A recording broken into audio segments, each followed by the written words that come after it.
এক সময় রাজধানীর অলিগলি থেকে শুরু করে প্রধান সড়ক সবখানেই দেখা মিলত প্যাডেল রিকশার। ঘন্টার পর ঘন্টা প্যাডেল ঘুরিয়ে যাত্রী পৌঁছে দিতেন চালকেরা। কিন্তু সময়ের পরিবর্তনের সঙ্গে সঙ্গে এখন সেই পরিচিত দৃশ্য বদলে যাচ্ছে। ব্যাটারি চালিত রিকশার দাপটে ধীরে ধীরে হারিয়ে যেতে বসেছে রাজধানীর ঐতিহ্যবাহী প্যাডেল রিকশা। ঢাকার বিভিন্ন এলাকায় এখন ব্যাটারি চালিত রিকশার সংখ্যা বেড়েছে কয়েক গুণ। অল্প সময়ে দ্রুত চলাচল করতে পারায় যাত্রীরাও ঝুঁকছেন সেদিকেই। ফলে দিন দিন কমে যাচ্ছে প্যাডেল রিকশার যাত্রী, আর যাত্রী কমে যাওয়ায় আয়ও কমে যাচ্ছে চালকদের। রাজধানীর পল্টন এলাকায় কথা হয় প্যাডেল রিকশা চালক আব্দুল মালেকের সঙ্গে। প্রায় ২০ বছর ধরে রিকশা চালিয়ে সংসার চালাচ্ছেন তিনি। তবে আগের মতো এখন আর আয় হয় না বলে জানান এই শ্রমজীবী মানুষটি। খুবই কষ্টে আছি। অর্থ সম্পদ নাই, এইটা না চালাইলে বাবা আমাদের সংসার চলে না। যার কারণে চালাইতে হয়। এখন এই যে অটো রিক্সা এগুলির জন্য আমাদের পায়ে রিক্সার মধ্যে একবারেই যাত্রী উঠতে চায় না। এরশাদ সাহেব যখন ক্ষমতা ছিল তখন ২ বছর থাকতে আমি এই শহরে আই। এখন আমার এই রিক্সা চালাইতে হয়। যাই কয়টা টাকা করছিলাম, ৩টা মেয়ে বিয়ে দিছি, ওখানে টাকা মানে আরো রেন্ট করছি আমি। এখন যা উপার্জন হয়, যা দেয় এই দিয়ে বাড়িতে পাঠাই। আমি গ্যারেজে থাকি, তা দিয়ে মনে করেন কষ্ট মষ্ট করে আর কি চলে। অনেকে বলছেন আগে সারাদিনে ভালো ভাড়া হতো, এখন মানুষ ব্যাটারির রিকশায় উঠে বেশি। ওগুলো দ্রুত যায় তাই যাত্রীও বেশি পায়। আমাদের রিকশায় এখন আগের মতো কেউ উঠতে চায় না। তাদের পারাপারি বেশি, আসলেই অটো যা লাগবে তাড়াতাড়ি জরুরি, এই জন্যই ওঠে না। আর যা হয়তো সুবিধা পায়, ভাড়া কম পায়। রিক্সা পায়, রিক্সা গেলে 50 টাকা, ওটা গেলে হয় 30 টাকা, চলে যাচ্ছে। যাত্রী এমনি বেশি উঠে না পায়ের রিক্সা। মনে করুন কামাই রোজগার খুব খারাপ। মনে করুন ৫০০ টাকা ভাড়া মারতে খুব কষ্ট হয়ে। একই অভিযোগ রাজধানীর অধিকাংশ প্যাডেল রিকশা চালকদের।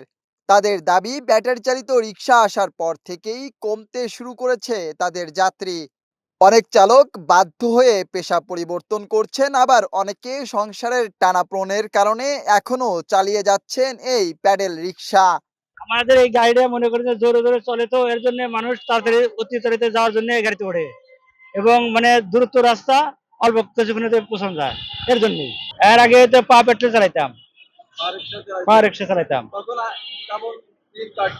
ওই তখন মনে করেন যে তখন ওই ৫০০ ৭০০ এরকম পাওয়া যেত, তো আমাদের জিনিসের দাম কম ছিল, তখন মনে হয় চলতো। আর এখন তো জিনিসের দাম বৃদ্ধি।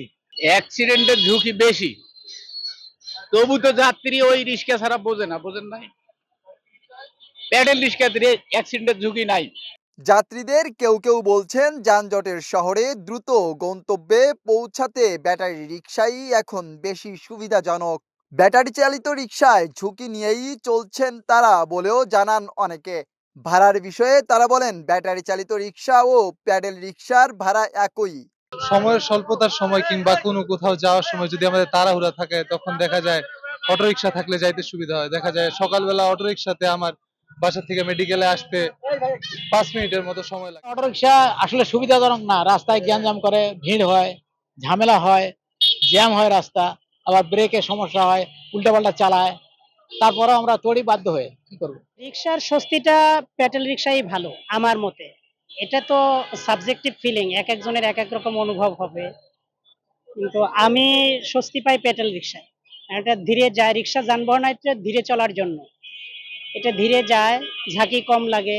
শর্টকাট তাড়াতাড়ি যেতে পারে, জ্যাম জটের ফাঁকা ফাঁকা দিয়ে ঢুকে যায়, শর্টকাট তাড়াতাড়ি চলে এর জন্য। কিন্তু আসলে তো প্যাডেল রিক্সাই ভালো, কারণ এটাতে তো অনেক রিস্ক, পড়ে টরে গেলে বা উঁচা নিচা দেখে না, চলে যায়। এই জন্য আমার মনে হয় আগের প্যাডেল রিক্সাই ভালো ছিল। এখন আমরাও অটোতে অভ্যস্ত হয়ে গেছি।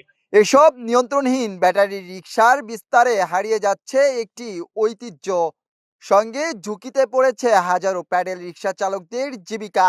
তীব্র রোদ, বৃষ্টি আর ক্লান্তিকর পরিশ্রমের পরও প্রতিদিন জীবিকার জন্য রাস্তায় নামেন প্যাডেল রিকশা চালকেরা। কিন্তু দিন শেষে আয় কম হওয়ায় পরিবার চালাতে হিমশিম খেতে হচ্ছে তাদের। রাজধানীর ব্যস্ত নগর জীবনে একসময় প্যাডেল রিকশার ঘন্টির শব্দ ছিল পরিচিত এক দৃশ্য। এখন সেই শব্দ ধীরে ধীরে ম্লান হয়ে যাচ্ছে ব্যাটারি চালিত রিকশার শব্দে। শহরের পরিবর্তিত বাস্তবতায় হারিয়ে যেতে বসেছে শ্রম আর ঘামের ওপর দাঁড়িয়ে থাকা পুরনো সেই প্যাডেল রিকশার গল্প। Faizullah Faisal, hello Bangla news, Dhaka.